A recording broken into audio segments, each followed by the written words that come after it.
दोस्तों this video is about reality of Z exam.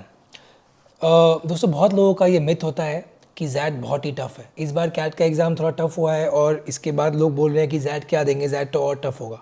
तो सबसे पहले मैं ये मिथ बर्स्ट कर देता हूँ। मैं अभी एक्सेल जमशेदपुर कैंपस गया था, वहाँ पे जिन्होंने ज़ैड क्रैक किया था ये जीएमपी के स्टूडेंट्स हैं, पर इन्होंने ज़ैड में 97 से अबव परसेंटाइल लाया था।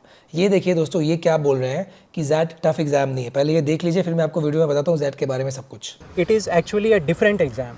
So for students who are appearing for CAT and who are not very confident about it, they have a fair chance that they can do very well in that.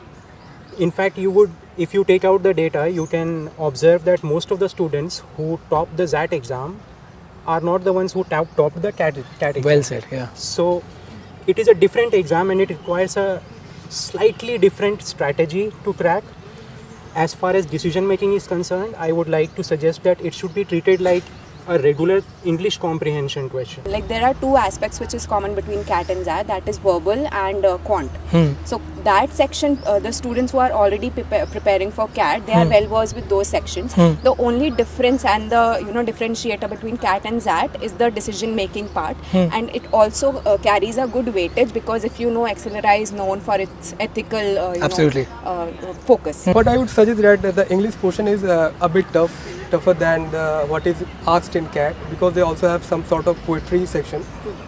The comprehension part also have some difficult text that we have to go through at the time. तो दोस्तों video से आपने क्या सीखा कि Z का exam tough नहीं है, अलग है।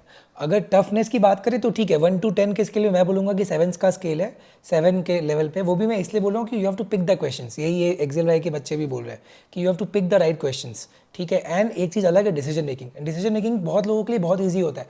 मैं डिसीजन मेकिंग बहुत अच्छा करता था, इसलिए मेरा एक्सेल के कॉल्स थे, मैंने काफ़ी बार बताया, एग्जाम भी HR कन्वर्ट हुआ था। मैंने डिसीजन मेकिंग फाड़ दिया था, ठीक है। इसी कारण मेरा कैट बहुत स्क्रू अप हो गया था, पर ज़ैड क्रैक हो गया था। बिकॉज डिसीजन मेकिंग में क्या है, इंग्लिश भी नहीं है। डिसीजन मेकिंग में एथिकल बिजनेस डिसीजंस देखा जाता है। कई लोगों का इनहेरेंट एथिकल बिजनेस डिसीजंस अच्छा लेने का होता है, तो ये क्रैक कर सकते हैं। जिनका नहीं है वो थोड़ा प्रैक्टिस कर ले, डिसीजन मेकिंग के मॉक्स सॉल्व करो, ठीक है। तो इससे तो ये पता पड़ा है कि ज़ैड का पैटर्न अलग है। So decision making is a very important aspect because many students fumble in this because you get very similar options and you have to be very confident because there is a negative marking. So for that I think molding you can do easily with 2 sections, but for this particular section mock is a very good thing that students can do to prepare. Z में है क्या, Z में 101 MCQ question है और एक ऐसे का question है। मैं कह रहा हूँ आप 30 to 35 मार्क्स भी ले आओ ना, आपका कॉल आ जाएगा एक्सेल रहेगा, बात मानो। दूसरी चीज़ क्या, ऐसे राइटिंग है पर आपको 3 ऑप्शंस मिलेंगे, उसमें ऐसे लिखना है। तो ये भी नहीं घबराना है कि मैं लिख नहीं पाता हूँ। 3 ऑप्शन में एक जो आपको अच्छा मिलेगा उसमें वैसे लिखना। There is a short essay. It does not require you to write a flowery kind of English. Very verbose और इंग्लिश, या sure. That is definitely not required. You should be able to express your ideas very coherently and very clearly structured way. in a structured manner. So that's what the essay requires. एक जो कि बहुत important change है, क्या है वो है कि पेनल्टी फॉर अनअटेम्प्टेड क्वेश्चन। ये क्या है मैं आपको बताता हूँ। Each unattempted question beyond 8 questions will carry a negative marking of 0.1 mark. मतलब 8 क्वेश्चन से ज़्यादा आपने अनअटेम्प्ट कर दिया तो 0.1 का नेगेटिव मार्किंग जा रहा है, ठीक है। ज़्यादा नहीं है पर थोड़ा सा ये एक स्पेशल चीज़ है। जीके के लिए एक्सेल के स्टूडेंट्स ने बताया है कि दृष्टि IAS का आप यूज़ ले सकते हो, ठीक है। देखो ये क्या बता रहे हैं, वीडियो देख लो। So personally for me, I was there is a Drishti IAS, I think if you are aware. They release monthly editorials. Divya Kirti And- ji, yes, yeah. yes. So in those editorials, you get all monthly updates, whatever has happened in India and in world. So if you want, you are not able to give time to newspaper every day. You can just download at the end of the month and just go through, and you will be well through your GK. तो दोस्तों ये था Z का exam का pattern, और जैसा आप देख सकते हो कैट के एग्ज़ाम से काफ़ी अलग है। और कई बार ऐसा क्या होता है कि जिनका कैट अच्छा नहीं जाता है पर ज़ैड बहुत अच्छा चले जाता है। आई कॉन्टा ने मुझसे शेयर किया है कि उनके एक प्रीवियस बैच का स्टूडेंट है प्रिंजल, जिनका ऐसे ही ज़ैड क्रैक हुआ और एक्सेल कन्वर्ट हो गया। आई कॉन्टा का ज़ैड का क्रैश कोर्स लॉन्च हो गया है। इसमें सबसे अच्छा है इनका डीएम डिसीजन मेकिंग का प्रैक्टिस सेट्स, 7 मॉक टेस्ट है और लाइव सेशंस है। रजिस्टर करना है तो डिस्क्रिप्शन पे लिंक है, जो नंबर बिलो है इसको भी आप कॉल कर सकते हो। और ये सारे चीज़ें आपको अटेम्प्ट करनी चाहिए, जो मैंने बताया, मॉक टेस्ट, लाइव सेशंस। इनका ज़ैड का एक व्हाट्सएप ग्रुप भी है, जो भी आप ज्वाइन कर सकते हो, तो लाइक माइंडेड पीपल के साथ कनेक्ट कर सकते हो। आपको एक ही तो 20 को कन्वर्ट करना है, तो भैया उसके लिए बहुत सही है। टॉप कॉलेजेस जो जैट एक्सेप्ट कर रहे हैं वो एक्सेलराई, एग्जाएमबी, IMI, IMT, टापमी, केजे सोमया, ये सब टॉप कॉलेजेस है, इसलिए जैट का एग्जाम देना ही चाहिए आपको। हर लेवल का कॉलेज है, टॉप कॉलेज में एक्सेलराई, थोड़ा नीचे एग्जाएमबी, फिर केजे सोमया, टापमी, ठीक है। अब मैं आपको बताता हूँ कि अभी जितना टाइम बचा है उसमें आप जैट कैसे क्रैक कर सकते हो, ठीक है। सबसे पहले तो डिसीजन मेकिंग को बहुत प्रैक्टिस करो, practice as many decision making questions as you can.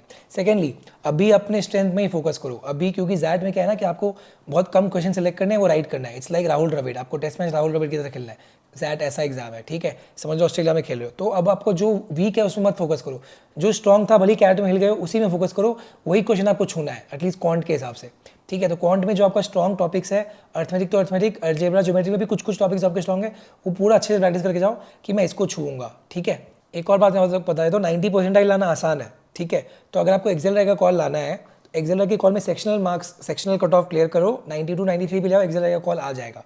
Generally convert एक्सेलराई 95 के ऊपर होता है, पर 97 के ऊपर लाना बहुत मुश्किल होता है जैट में। तो अगर आपका नॉर्मल एबव एवरेज या एवरेज स्टूडेंट हो तो आप 90 to 95 तो आराम से टारगेट कर सकते हो, ठीक है। इससे आपका कम से कम एग्जाम भी, जिम, तापमी, केजे सोमया, इनमें बहुत चांसेस होंगे। अगर आपको ये परसेंटाइल आना है तो इसके दो तरीके हैं। पहले आप देख लो कि अगर आपको एग्जाम भी, जिम चलेगा, इनका सेक्शनल कट ऑफ कम होता है, तो इनमें क्या करो, किसी एक सेक्शन में ज़्यादा फोकस करो। जैसे मैं डिसीजन मेकिंग, मैंने बताया मैं उस पर ज़्यादा फोकस करता था। आप किसी एक सेक्शन को, इसको एकदम एक पेपर आएगा ना उसी को करना, मतलब करना कि मैं उसको पूरा अटैम्प्ट करूँ, क्योंकि हो जाएगा। मतलब अगर आप एक फ्लो बनता है, वो फ्लो आ जाएगा धीरे धीरे बनाने में। मैं डिसीजन मेकिंग को पहले अटैम्प्ट करता था और सारे 25 क्वेश्चन मेरे टाइम पे थे, सॉल्व करके आया था। आपको वो एक करना होगा। डिसीजन मेकिंग मेरे हिसाब से ईजी है, क्योंकि अगर आप एक महीना भी प्रैक्टिस करो तो स्ट्रॉन्ग हो जाएगा। नहीं तो वर्बल और क्यू में एक को चुनो, उसमें फार क्या हो आप, ठीक है। एक में स्कोर हाई कर लो, फिर दूसरा को normal sectional cut off clear कर लो, तो आपका 90 परसेंटाइल में एग्जाम भी, GIM का कॉल आ जाएगा। Ask yourself, do you want to target for एक्सेलराई? एक्सेलराई टारगेट करना है तब तो आपको तीनों सेक्शंस अच्छे से खेलने हैं, ठीक है। And I hope you are that level of student. नहीं तो मैं कह रहा हूँ एक्सेलराई को आप छोड़ दो। आप क्या करो, बाकी कॉलेज का सेक्शनल कट ऑफ कम होता है, या वो कोई नहीं बताएगा, मैं आपको बता रहा हूँ। बाकी कॉलेज का सेक्शनल कट ऑफ कम होता है, एक्सेलराई का सेक्शनल कट ऑफ और हाइयर। बाकी कॉलेज को टारगेट करोगे तो किसी एक सेक्शन में 4 डालो, उसी को अभी प्रैक्टिस करो अच्छे से। बाकी 2 सेक्शन के बाद सेक्शनल कट ऑफ क्लियर कर लो, जो भी है देख लो। एग्जाम भी, GM का कम सेक्शनल कट ऑफ होगा, 80 या उससे भी कम होगा, किसी किसी का 50 होगा। एंड देन ईजिली आपका 32 मार्क्स आ जाएगा। कोशिश करो कि 40 मार्क्स से एम करो, ताकि नेगेटिव होकर भी 30 मार्क्स आ जाए। 30 मार्क्स आए ना, जिम और एग्जाम भी तो आराम से कन्वर्ट हो जाएगा माय डियर फ्रेंड्स। मेरा हुआ था, इसलिए मैं कह रहा हूँ। जैट के मार्क्स दो, कम से कम 10 जैट के मार्क्स दे डालो, ठीक है।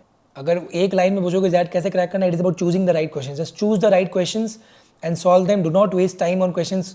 जो क्वेश्चंस नहीं बनाने उसमें टाइम वेस्ट मत करो, जैट क्रैक हो जाएगा। जैट पेपर थोड़ा टफ होता है, इसलिए इजीली क्वेश्चन नहीं बनेंगे। अगर आपको लग रहा है ये टॉपिक आपको आता है, थोड़ा ज़्यादा टाइम दो। जैसे मैंने बताया 30 मार्क्स लाने हैं, तो कम से कम आप करो कि 50% पेपर ही आपको अटैम्प्ट करना है। 50% को अच्छे से कर डालो, तो आपको क्वेश्चन सही चूज़ करने हैं। जो चूज़ करे उसको फिर थोड़ा टाइम दो, टाइम का प्रॉब्लम नहीं होगा। That is about giving more time to questions you want to give, and crack हो जाएगा माय डियर फ्रेंड्स। मॉक्स बनाओ। All the best, stay safe, take care.